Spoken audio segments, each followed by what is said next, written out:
Welcome students to class 6th. In our previous video we started with the introduction of the chapter. Let's continue the chapter number 4. Let's revise this topic, how historians study the Rig Veda. So what we have learned, that some of the hymns in the Rig Vedas are in the form of dialogues, and this is part of one such hymns in which there was a conversation between a sage named Vishwamitra and two rivers. Okay, then we read about kettles. So this is a conversation. Okay, then we studied about kettles, horses and chariots. So there are many prayers in the Rig Vedas for kettles, children and for horses. And horses were used for battles, and battles were fought for land, water and to capture people and kettles. And there were also no regular army, but they were having assemblies where people meet and discuss matters of war and peace. And most men took part in wars and also choose their leaders. And what else we have learned in this topic, that wealth are kept by the leaders and some were given to the priest and the rest were distributed among the people. So all this we have discussed in our earlier video. Let's start with a new topic, that is words to describe people. I think this also we have discussed, but let us revise it again. It was a description about people during the period of Rig Veda. So let us see some of the words used to describe people in who are found in the Rig Veda. There were two groups who are described in terms of their work. One was the priest and the other one was the rajas. So who was the priest?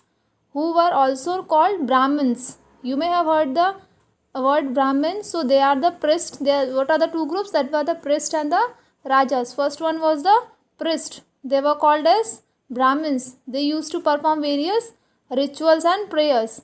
And who were rajas?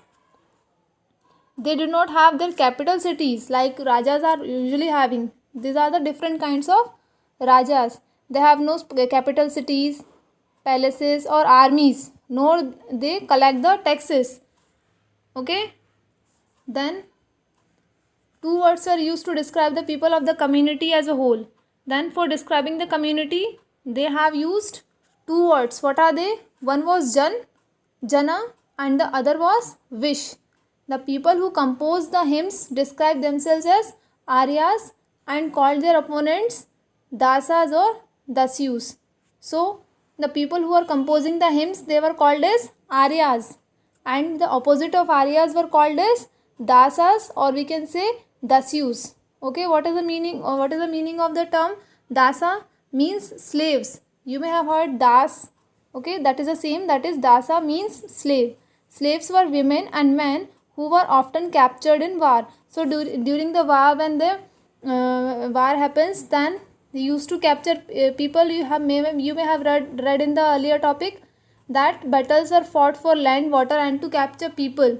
So that people, those who are captured, they were slaves. Okay.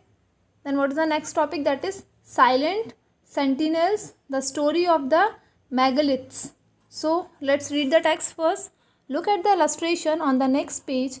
These stone boulders are known as megaliths, literally big stones. These were carefully arranged by people and were used to mark burial sites. The practice of erecting megaliths began about 3000 years ago and were prevalent throughout the Deccan, South India, in the east, northeast and Kashmir.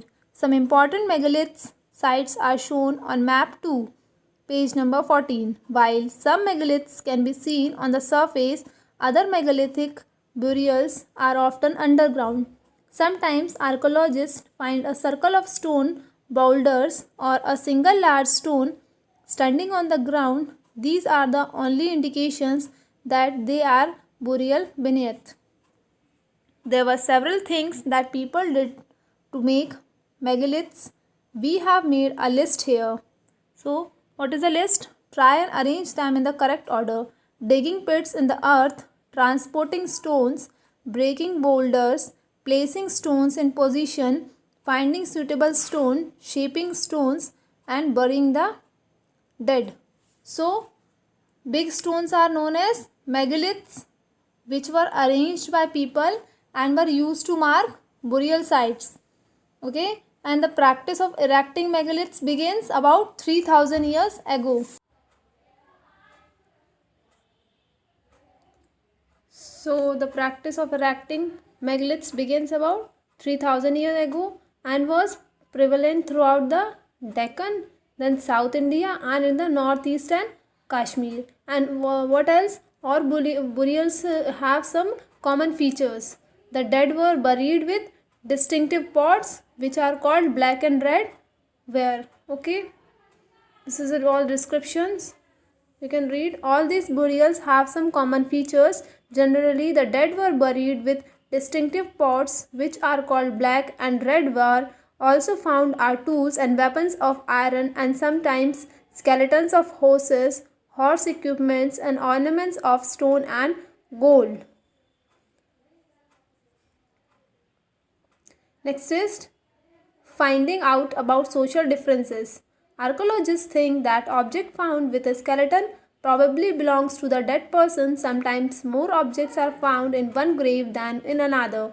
Find Brahmagiri on map 2, page number 13. Here one skeleton was buried with 33 gold beds, 2 stone beds, 4 copper bangles and 1 conch shell. Other skeletons have only a few pots.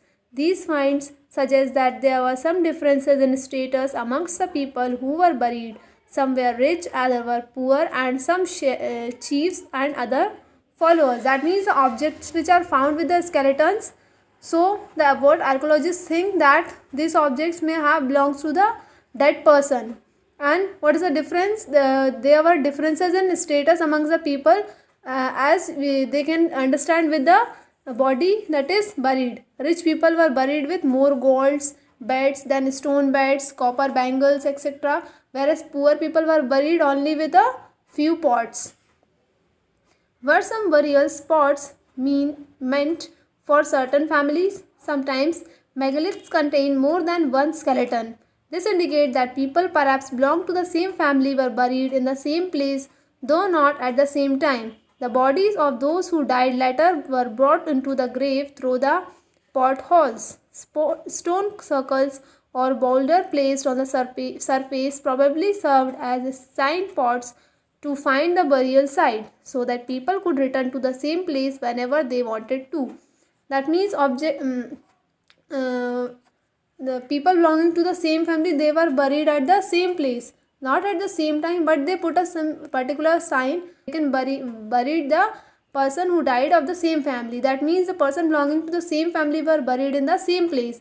And stone circles or boulder placed on the surface served as a signpost to find the burial site so that people could return to the same place whenever they wanted to. A special burial at Inmegon. Find Inmegon on map 2. It is a site on the river God, a tributary of the Bhima. It was occupied between 3600 and 2700 years ago. Here, adults were generally buried in the ground, laid out straight with the head towards the north. Sometimes burials were within the houses. Vessels that probably contains food and water were placed with the dead. One was found buried in a large 4-legged clay jar in the courtyard of the 5-roomed house in the center of the settlement. This house also has a granary. The body was placed in a cross-legged position. So, there was a special burial in Amegon. It is a site on the river of God. Which is a tributary of the Bhima. What happened here? Adults were buried in the ground and they found a body which was buried there very differently. It means in a cross-legged position. Okay.